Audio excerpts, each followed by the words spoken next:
काल उसका क्या बिगाड़े, भगत है महाकाल का। अच्छा जी, कितने कांवड़ यात्रियों को सड़क पे देखो, चिथड़े उड़े पड़े हैं बेचारों के, बोल बम बोलते जा रहे हैं, टी शर्टें भी पहन रखी हैं बोल बम लिखवा के, भगवे कलर की टी शर्टें पहन रखी हैं और सड़क पे मरे पड़े हैं। अब ये कौन सा काल आ गया भैया, जो महाकाल के भक्तों को भी डकार गया।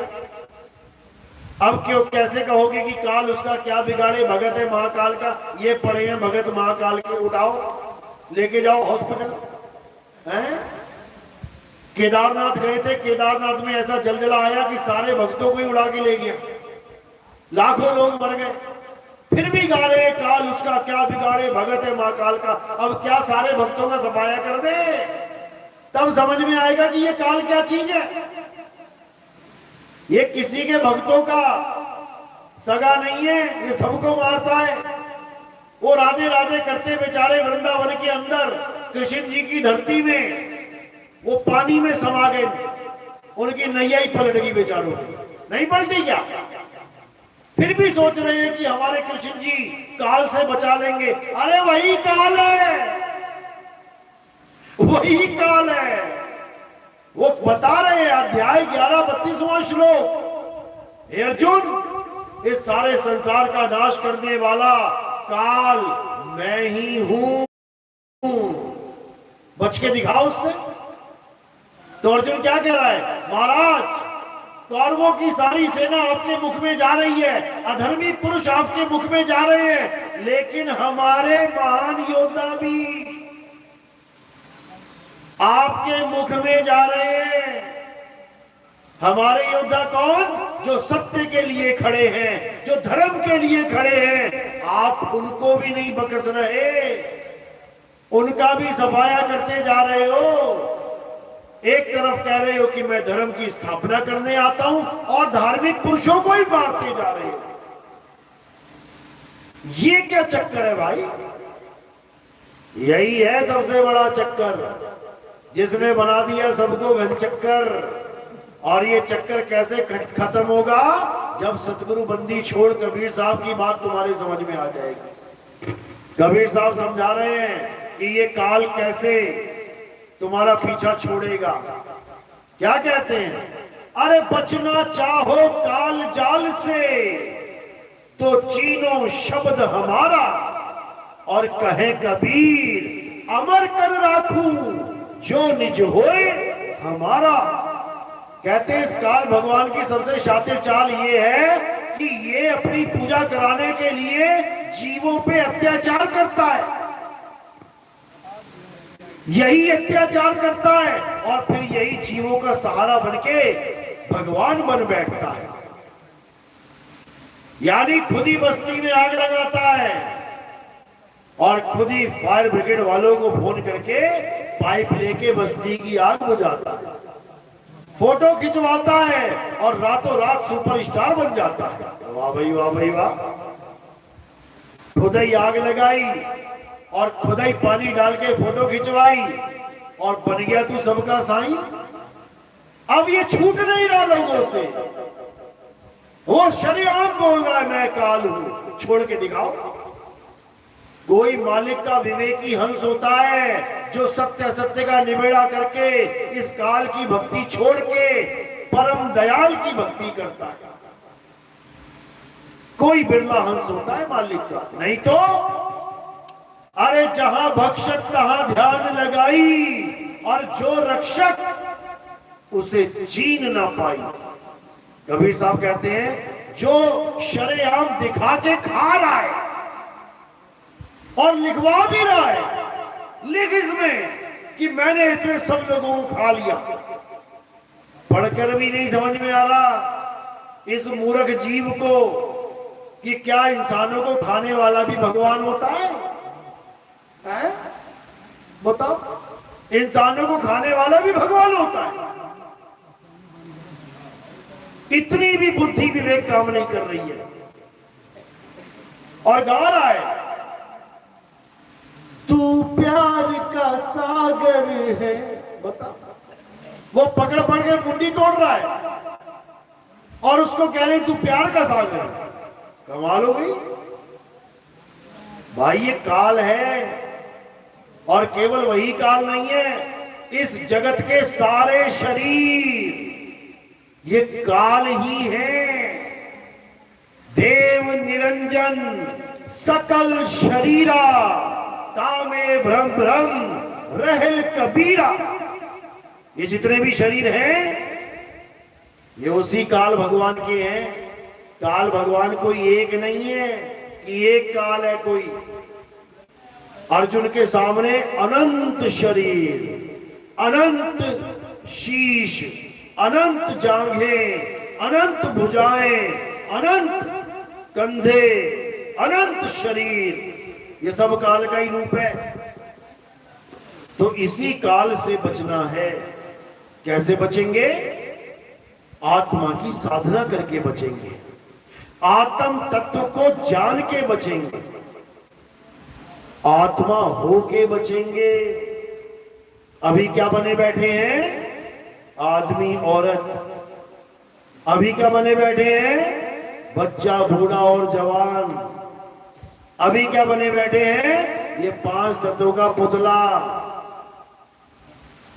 अगर यही बने रहे तो पक्का मरेंगे, क्योंकि आदमी और औरत दोनों ने मर जाना है। तो क्या करना है? अब आदमी औरत नहीं रहना है।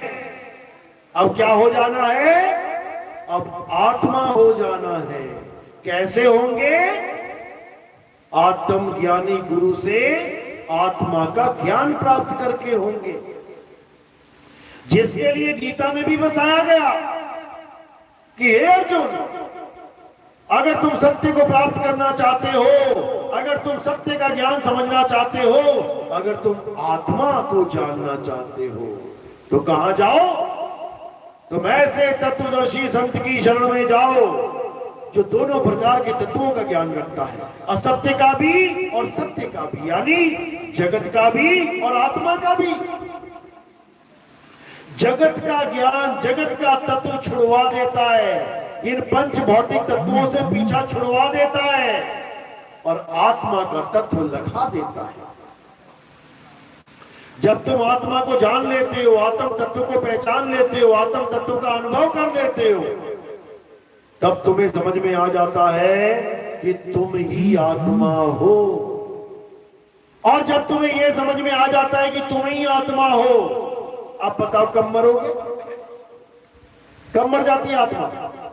100 साल, 200 साल, 1000 साल, लाख साल, करोड़ साल, अरब साल, खरब साल।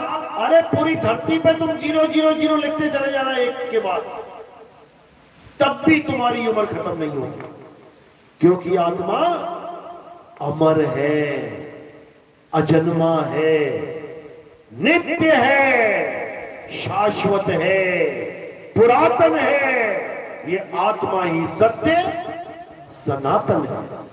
अध्याय 2 24वां श्लोक पढ़ लेना, यही लिखा है जो बता रहा हूं। तो इसी आत्मा को जानना हमारे जीवन का परम लक्ष्य है। और जो अपनी आत्मा को नहीं जान पाते, राधे राधे, राम राम, अल्लाह अल्लाह, वाहिगुरु वाहिगुरु, गॉड गॉड, कबीर कबीर, इन्हीं 52 अक्षरों में उलझे रह जाते हैं, उनको वापस जन्म लेना पड़ता है। वापस आएंगे वो जो जब तप में उलझे रह जाते हैं। उनके लिए क्या बोला? तपो राज राजो नरकम। जप और तप करने वाले अगले जन्म में राजा बनते हैं। राजा बनके भोग विलास करते हैं, जीवों पे अन्याय करते हैं, शिकार करते हैं, जंगलों में जानवरों को मारते हैं, और फिर क्या होता है? उसका भोग भोगने के लिए नरकों में जाते हैं। इसीलिए बोला तपोराज राजो नरकम। तो ये जप और तप हमें कहां लेके जा रहे हैं? नरक में। जप और तप करने से मुक्ति मिलती है? नहीं मिलती। कहां जाएंगे? नरक में। ये नरक में जाने का रास्ता है। इसलिए कबीर साहब ने इस जप और तप पे कांटा मार दिया। क्या कहते हैं? वो को कहां ढूंढे रे बंदे, मैं तो तेरे पास में, ना मंदिर में, ना मस्जिद में, ना काबे कैलाश में। ना मैं जप में ना मैं तप में, मार दिया ना काटा। ये जप और तप का खेल ही खत्म कर दिया।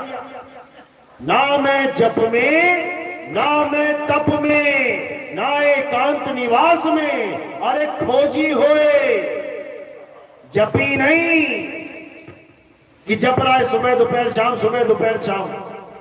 साहिब कह रहे खोजी होए।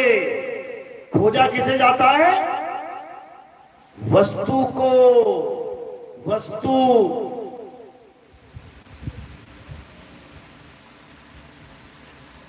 तो कह रहे हैं खोजी होए तुरंत मिल जाऊं एक पल की तलाश में। बिल्कुल क्लियर कर दिया है कि लाइन में कि जपना तो है ही नहीं। ये ज्योत निरंजन ओंकार निरंकार सोहम सतनाम नहीं जपना है। सतपुरुष अकाल मूर्त शब्द स्वरूपी नाम नहीं जपना है।